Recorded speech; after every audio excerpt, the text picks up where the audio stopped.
Class ரூம்களை அந்த சுதர்சன் அவர்கள் கட்டி கொண்டிருக்கிறார். மாத்தூர் MMDA பகுதியில் 12 கோடி ரூபாய் மதிப்பீட்டில் ஸ்பாஞ்ச் பார்க் அமைக்கும் பணிகள் நடைபெற்றிருக்கு. 12 கோடி ரூபாய் மதிப்பீட்டில் மஞ்சப்பாக்கத்துல இன்னைக்கு வெள்ள நிவாரண மையம் அமைக்கப்பட்டிருக்கு. 11 கோடி ரூபாய் மதிப்பீட்டில் பாடியநல்லூர்ல இன்னைக்கு புதிய பஸ் ஸ்டாண்ட் கட்டி கொடுத்தது யாரு? உங்களுடைய சட்டமன்ற உறுப்பினர். 8 கோடி ரூபாய் மதிப்பீட்டில் விலாங்காடு பக்கத்துல சமுதாய நலக்கூடம் கட்டுகின்ற பணி இன்னைக்கு நடைபெறுது.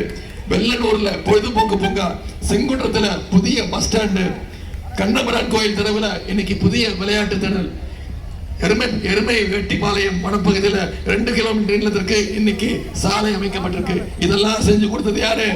உங்களுடைய சட்டமன்ற உறுப்பினர் சுதர்சன் அவர்கள். இது போல மீண்டும் நம்முடைய ஆட்சி அமைய போவது உறுதி. மீண்டும் நம்முடைய தலைவர் தான் முதலமைச்சரா அமைய வரப்போறாரு. நிச்சயமா வந்துருவாரு. அப்போ இந்த மாதவரம் தொகுதியில அந்த சுதர்சன் அவர்களை மிக பெருவாரியான வாக்கு வித்தியாசத்துல நீங்க ஜெயிக்க வச்சு சட்டமன்றத்துக்கு அனுமதி செய்வீங்களா? எந்த சின்னம்? எந்த சின்னமா? கையை காட்டி சொல்லுங்க. எந்த சின்னம்? உதயசூரியன் சின்னத்துல போன முறை 58,000 வாக்கு, இந்த முறை குறைஞ்சது 1 லட்சம் வாக்கு வித்தியாசத்துல ஜெயிக்க வைக்கணும். அப்படி ஜெயிச்சு வந்தோம்னா பல வாக்குறுதிகளை நம்முடைய தலைவர் சொல்லியிருக்கிறாரு. மீண்டும் ஆட்சிக்கு வந்தோம்னா மகளிர் உரிமை தொகை 1000 ரூபாய் இல்ல 2000 ரூபாய் உயர்த்தி வழங்குவோம்னு சொல்லியிருக்கிறாரு. முதலமைச்சர் காலை உணவு திட்டம் 5ஆம் வகுப்புல 8ஆம் வகுப்பு வரைக்கும் உயர்த்தி தரப்படும். மாணவர்களுக்கு கல்வி ஊக்கத்தொகை 1000 ரூபாய் கொடுத்துட்டு இருக்கோம். இப்ப அது உயர்த்தி 1500 உயர்த்தப்படும் வாக்குறுதி கொடுத்திருக்கிறோம். OAP முதியோர் உதவி தொகை 1200 கொடுத்துட்டு இருக்கிறோம். அதை உயர்த்தி 2000 ரூபாய் தருவோம்னு வாக்குறுதி கொடுத்திருக்கிறோம். அடுத்த 5 வருஷத்துல 10 லட்சம் கலைஞர் கனவு இல்லம் கட்டப்பட்டு எல்லாருக்கும் வீடு கொடுக்கப்படும் வாக்குறுதி கொடுத்திருக்கிறோம். அடுத்த 5 வருஷத்துல அனைத்து கல்லூரி மாணவ மாணவிகளுக்கும் 35 லட்சம் லேப்டாப்கள் இலவசமா கொடுக்கப்படும் வாக்குறுதி கொடுத்திருக்கிறோம். எல்லாத்தை விட முக்கியமான வாக்குறுதி உங்களுக்கு தெரியும்.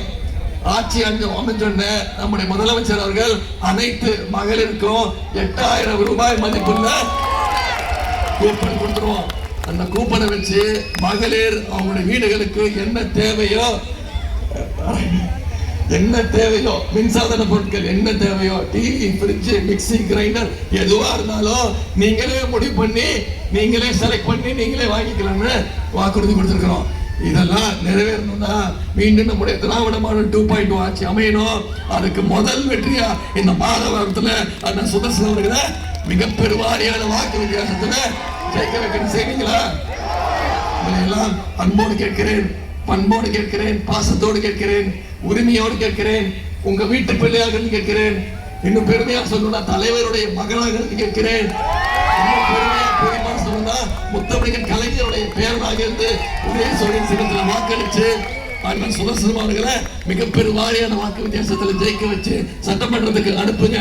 உங்களுடைய நல்ல வேட்பாளராக, நல்ல உறுப்பினராக இந்த சட்டமன்ற தொகுதியை மாற்றி காட்டுவார் என்ற வாக்குறுதியை நான் கொடுத்து உங்களுடைய அன்புக்கும் வரவேற்புக்கும் நன்றி சொல்லி விடைபெறுகின்றேன். நன்றி.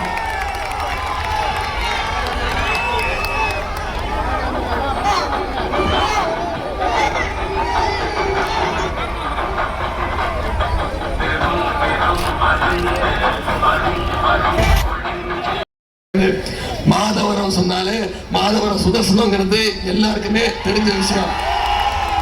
மாதவரம் பகுதியில் இருக்கக்கூடிய மக்களுக்கு ஒவ்வொரு நாளும் என்ன பிரச்சனை, என்ன தேவை அப்படிங்கிறத தெரிஞ்சு அறிஞ்சு அதன்படி திட்டங்களை கொண்டு வரவர் தான் பார்த்து செஞ்சிட்டு இருக்கவங்களோட தான் அண்ணன் சுதர்சன் அவர்கள். எதையும் துணிச்சலா எதிர்கொள்ளக்கூடியவர் அண்ணன் சுதர்சன் அவர்கள்.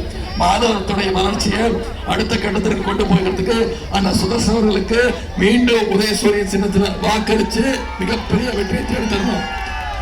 அண்ணன் சுதர்சனத்தை எதிர்த்து யார் போட்டி போடுறாங்கிறது உங்களுக்கு தெரியும். அதிமுகவுடைய வேட்பாளர் திரு மூர்த்தி அவர்கள் நிற்கிறார். அவர் எப்படிப்பட்டவர்னு இந்த பகுதி மக்கள் அத்தனை பேருக்கும் தெரியும். மக்களுடைய அத்தியாவசிய பொருளான பால்ல முறைகேடு பண்ணவர் தான் திரு மூர்த்தி அவர்கள். குழந்தைகளுக்கு தாய்ப்பாலுக்கு அடுத்து முக்கியமா இருக்கக்கூடியது ஆவின் பால். அந்த பால்ல 10 ஆண்டுகளுக்கு முன்னாடி குழந்தைகள் குடிக்கிற ஆவின் பால்ல நடந்த கலப்படத்தை பத்தி எனக்கு தமிழ்நாடுக்கே தெரியும். தமிழ்நாடே அதிர்ச்சி அடைஞ்சது. பால்வளத்துறை அமைச்சராக இருந்தப்போ திரு மூர்த்தி அவர்கள் இந்த அநியாயத்தை பண்ணார். அதுக்காக அந்த அம்மையார் ஜெயலலிதா அம்மையார் அவர்களே மிகப்பெரிய தண்டனை கொடுத்தாங்க. மன்னிக்கவே முடியாத குற்றத்தை செஞ்சவர் இந்த தேர்தலில் டெபாசிட் வாங்க கூடாது. அதுக்கு நீங்க பொறுப்படுத்திக்கிறீங்களா? செஞ்சு காட்டுவீங்களா? இந்த 5 வருஷத்துல அண்ணன் சுதர்சன் அவர்கள் என்னென்ன திட்டங்களை இந்த தொகுதி கொண்டு வந்திருக்கிறாரு. மீண்டும் மக்களை சந்திச்சு வாக்கு கேட்கிறோமே, என்ன உரிமையில கேட்கிறோம்? கடந்த 5 வருஷம் இந்த தொகுதியை நல்லா பார்த்துக்கிட்டாரு. பல்வேறு திட்டங்களை சட்டமன்ற உறுப்பினராக கொண்டு வந்திருக்கிறாங்கிற அந்த தைரியத்துல, அந்த உரிமையில இன்னைக்கு மக்களை பார்த்து வாக்கு கேட்கிறோம். என்னென்ன கொண்டு வந்திருக்கிறாரு? 406 கோடி ரூபாய் மதிப்பீட்டுல புதிய பாதாள சாக்கடை திட்டம் இன்னைக்கு நடைபெற்றிருக்கிறதா அண்ணன் சுதர்சன் அவர்களுடைய முயற்சி. 91 கோடி ரூபாய் மதிப்பீட்டுல தனிகாச்சார நகர் கால்வாயில சீரமைப்பு பணிகள் நடைபெறுகிறது.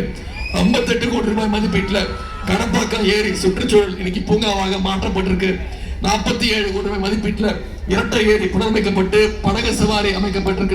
மணிகண்டன், இளைஞரணி உள்ளிட்ட அனைத்து சார்பு அணிகளுடைய நிர்வாகிகள், நம்முடைய கூட்டணி கட்சியை சேர்ந்த இந்திய தேசிய காங்கிரஸ் திராவிட கழகம், தேசிய முற்போக்கு திராவிட கழகம், இந்திய கம்யூனிஸ்ட் கட்சி, மார்க்சிஸ்ட் கம்யூனிஸ்ட் கட்சி, விடுதலை சிறுத்தைகள், மறுமலர்ச்சி திராவிட முன்னேற்ற கழகம், இந்திய யூனியன் முஸ்லிம் லீக், மனிதநேய மக்கள் கட்சி, மக்கள் நீதி மையம், எஸ்டிபிஐ உள்ளிட்ட அனைத்து நண்பர்களுக்கும், இங்க வந்திருக்கக்கூடிய தாய்மார்கள், அக்காக்களுக்கும், அம்மாக்களுக்கும், பாட்டுகளுக்கும், பங்குகளுக்கும் நன்றி தெரிவிச்சுக்கிறேன். முக்கியமா முத்தமிழர் கலைஞருடைய உயிரினும் மேலான அன்பு உடன்பிறப்புகள் நன்றி தெரிவிச்சுக்கிறேன். எனக்கு உடம்பு சரியில்லை, சரியா? பேசி 11 நாளா பேசிக்கிட்டே இருக்க. 11 நாளா கிட்டத்தட்ட 50 சட்டமன்ற தொகுதிகள், தமிழ்நாடு முழுக்க 50 சட்டமன்ற தொகுதிகள் போய் நம்முடைய கூட்டணி கட்சி வேட்பாளர்கள், நம்முடைய வேட்பாளர்களுக்கெல்லாம் உதயசூரியன் சின்னத்திலையும் நம்முடைய கூட்டணி சின்னங்களையும் வாக்கு கேட்டு பிரச்சாரம் பண்ணி தொடர்ந்து பேசிட்டு இருக்கிறதுனால தொண்டை போயிடுச்சு. டாக்டர் 2 நாள் வீட்டை விட்டு வெளில வரக்கூடாது, பேசக்கூடாதுன்னாரு. முடியாது, வீட்டுல உட்கார முடியாதுனால தேர்தல் வருது, பிரச்சாரம் பண்ணணும். இன்னொன்னு தெரியுமா? 4 வேட்பாளர் தெரியுமா?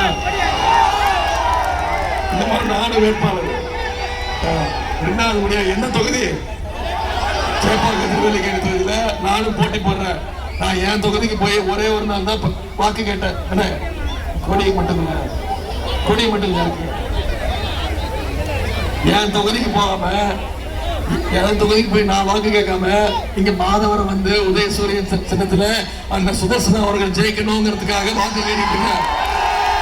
செஞ்சு கொடுப்பீங்களா? வெற்றி உறுதியா? போன சட்டமன்ற தேர்தலே வந்து வாக்கு கேட்டேன்.